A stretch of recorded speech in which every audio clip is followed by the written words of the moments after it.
Now, over the weekend, Christ is the Answer Ministries leadership held a farewell party for members of the Deacon Board and the Council of Elders, whose tenure has come to an end. Speaking during the event, CITAM presiding Bishop Callisto Odede applauded the outgoing team for their commitment and welcomed the incoming team. Here's Grace Ahati with the story. Hallelujah, nina sababu ya kukuabudu.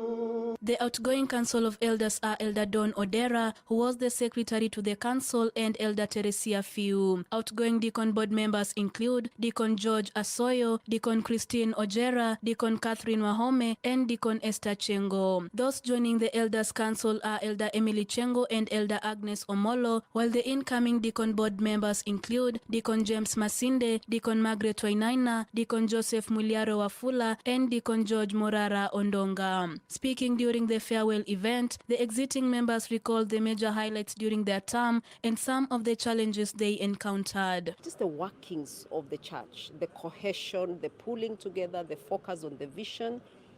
That for me is actually an embodiment of how Jesus himself taught. As a ministry, we have been able to start, I would say, 13 assemblies.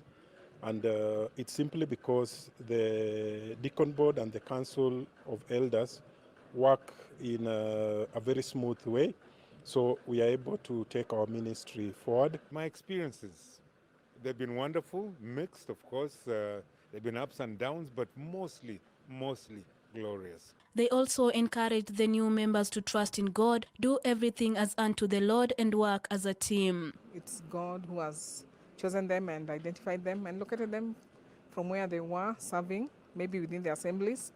And now maybe this is a higher calling that requires another level of commitment and sacrifice in terms of time. And God will enable you because he has identified you. He will enable you to fulfill the purpose for which he has called you into the Deacon Board. For the incoming team, I want to tell them, just like God was with us for the 5 years, God will still be with them. He will ensure that they will be in perfect health. He will make sure that he will mind their business, even as they mind his business and the business of his people. We must intentionally think about bringing the youth into conversations and collaboration with the youth. Kenya right now, we have over 80% of Kenya having youth under the age of 35.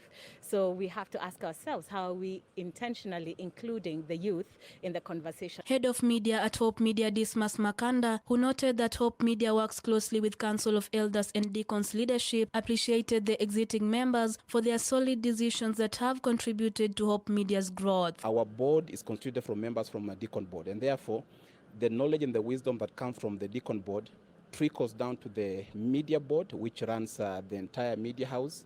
And therefore, we as management, we are glad that we're going to serve under people who are experienced, but also people who love God and they are passionate. On his part, CITAM's presiding Bishop Callisto Odede lauded the outgoing team for their commitment in their respective roles and dedication to God. And as we look back on the tenure of those who have completed their service, a tremendous kind of input, the kind of sacrifice that we have seen in them, many hours of meetings to give CITAM direction.